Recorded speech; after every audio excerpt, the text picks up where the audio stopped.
अरे भाई होली बीती ना अभी। हाँ हाँ।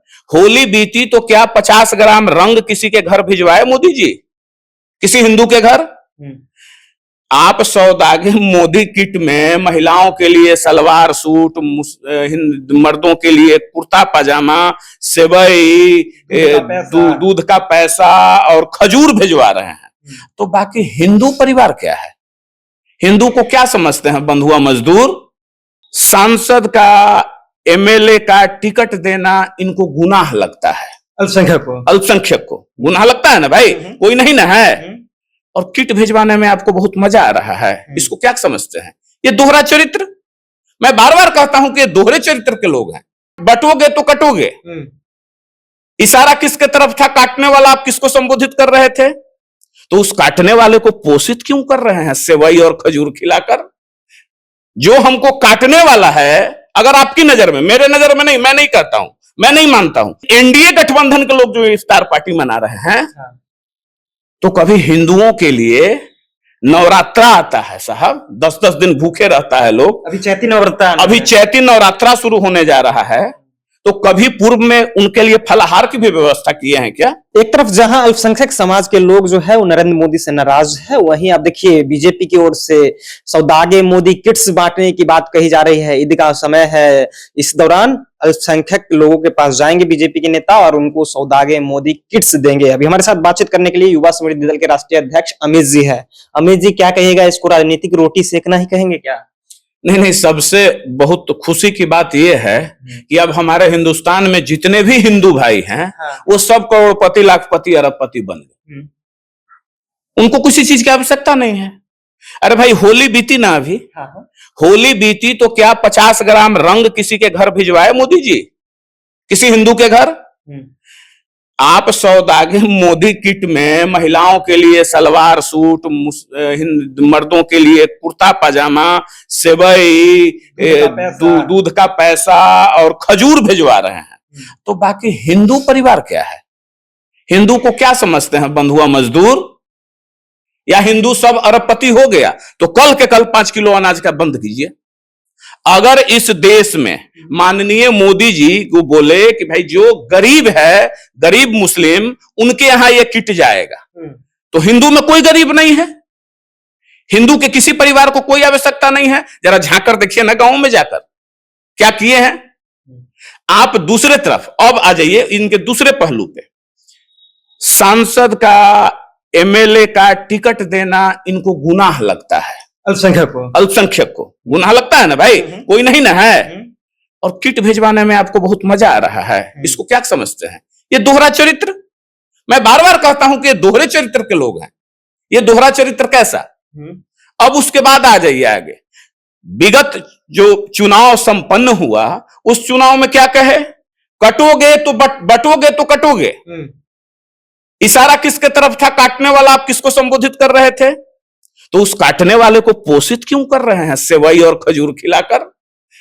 जो हमको काटने वाला है, अगर आपकी नजर में, मेरे नजर में नहीं, मैं नहीं कहता हूं, मैं नहीं मानता हूं, मैं यह मानता हूं कि इस हिंदुस्तान की धरती पे जो भी व्यक्ति पैदा लिया है वो हिंदुस्तानी है, सबके रगों में एक ही खून है। लेकिन आप कहे कि बटोगे तो कटोगे, तो फिर उस कटोगे के तरफ जो इशारा कर रहे हैं तो उनको पोषित कर रहे हैं क्या? तो ये दोहरा चरित्र क्यों? मोदी जी का ये दोहरा चरित्र। तो अगर माननीय प्रधानमंत्री जी का ये दोहरा चरित्र नहीं तो और क्या है? एक तरफ बटोगे तो कटोगे, फिर उसी कटोगे को पोषित करेंगे से वही खिलाकर। अरे गरीब लोगों को भेजेंगे तो हिंदू नहीं खा सकते। क्या हिंदू में कोई गरीब नहीं है? क्या हिंदू परिवार में जितने परिवार होली मनाए वो सब सही है? किसी के देखे हैं कोई लुंगी और गंजी में भी होली मनाया है साहब? क्या 100 ग्राम रंग आपने भिजवाने का किसी हिंदू परिवार को 100 ग्राम रंग नहीं भिजवाए तो यह कैसा दोहरा चरित्र है? कि किसी मुस्लिम परिवार में, आप मुस्लिम के लिए जैसे ईद है, मैं नहीं कहता हूं कि आप उनको मत भिजवाइए, लेकिन अगर ईद उनके लिए हमारे होली के बराबर है तो हमारे होली पे भी हमको रंग मिलना चाहिए था या नहीं मिलना चाहिए था? हमको खजूर मिलना चाहिए था कि नहीं? कुर्ता पजामा मिलना चाहिए था कि नहीं? तो फिर क्यों हमारी मां बहनों को साड़ी और सूट की आवश्यकता नहीं थी क्या? क्यों ऐसा हुआ? तो एक मुद्दा।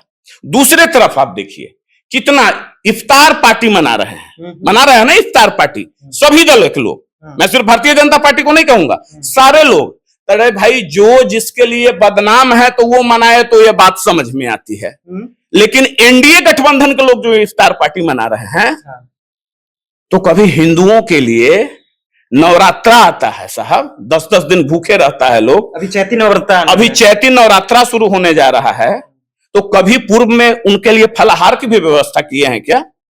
बीजेपी वाले लोग तो करते हैं। कहां करते हैं बताइए ना, कोई ऐसा आयोजन जैसे इफ्तार के लिए ढोल नगाड़ा बजा के और बड़े पैमाने पर प्रचारित करवा कर और निमंत्रण पत्र बांट के करते हैं। तो ये दोहरा चरित्र है, और ये बिल्कुल दोहरा चरित्र है, और ये नहीं चलेगा। ये चुनाव के लिए कहा जाता है ना कि देखिए, आपका चरित्र, मैं माननीय प्रधानमंत्री जी से, हमारा उतना कद नहीं है, लेकिन फिर भी मैं एक देश के नागरिक होने के नाते, और ये हृदय को बहुत ठेस पहुंची है, एक आम हिंदू होने के नाते हम तो गर्व से कहते हैं, खुले तौर पे कहते हैं कि हम हिंदू हैं और हमें गर्व है। हमें गर्व है अपने धर्म पे। जो भी व्यक्ति है उसको अपने धर्म पे गर्व होना चाहिए, हमें भी गर्व है। लेकिन क्या साहब, हमारे में गरीब नहीं है क्या साहब? हमारे मां बहनों को सूट और साड़ी की जरूरत नहीं है? हमारे बुजुर्गों को कुर्ते पजामे की आवश्यकता नहीं है? तो ये दोहरा चरित्र मत दिखाइए। वो आपको बोहनी करने के लिए वोट नहीं देंगे, लिख लीजिए। वक्फ से तो और नाराज है मुसलमान समाज। वक्फ बिल भाई वही तो बता रहे हैं, इनको बोहनी करने के लिए नहीं देगा। वो वक्फ बिल से नाराज है। वो क्या क्या देखिए, वक्फ बोर्ड का है, फिर एक और 3 तलाक से नाराज है, उसके बाद बहुत सारी चीज है। तो इनकी मेंटलिटी उससे मैच खाती ही नहीं है। तो फिर आप ये दोहरा चरित्र क्यों अपना रहे हैं श्रीमान? खुल के रहिए ना, जिसके लिए रहिए। लेकिन इन लोगों का चरित्र है कि ये खुलकर रहेंगे ही नहीं। बिहार की राजनीति की बात कर लेते हैं तो नीतीश कुमार जो है राबड़ी देवी का अपमान किए हैं विधान परिषद में। ऐसा तेजस्वी यादव का कहना है कि देखिए, नीतीश कुमार बार बार महिलाओं का अपमान करते हैं, जबकि महिला सशक्तिकरण की एक उदाहरण है राबड़ी देवी। आदरणीय नीतीश जी और आदरणीय राबड़ी देवी जी के बीच में देवर और भौजाई का संबंध है। आज से वो संबंध नहीं है। पिछले जब से राजनीति शुरू किए, तब से आदरणीय लालू जी और आदरणीय नीतीश जी दोनों परम मित्र हैं। और वो उनके बीच में, अच्छा, आप आदरणीय लालू जी को नहीं देखे, क्या बोले नीतीश जी के बारे में? अरे कुछ नहीं, आंख सेंकने गया है, बोले थे ना। क्या हो गया?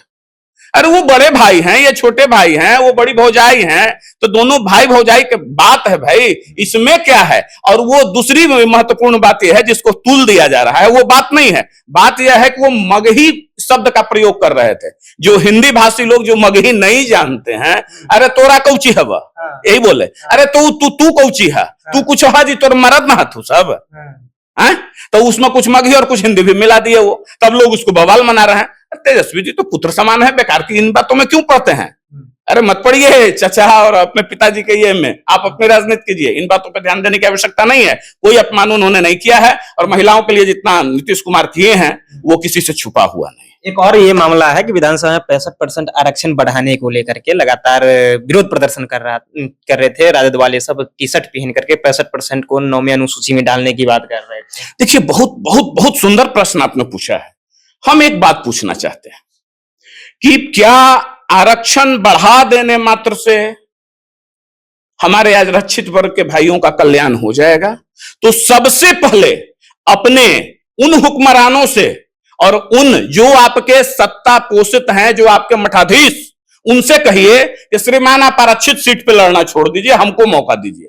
क्यों नहीं कोई गरीब पासवान का बेटा, क्यों नहीं मांझी का कोई बेटा, दूसरा जीतन राम मांझी के ही पुत्र क्यों लड़ेंगे? आदरणीय चिराग जी ही क्यों लड़ेंगे?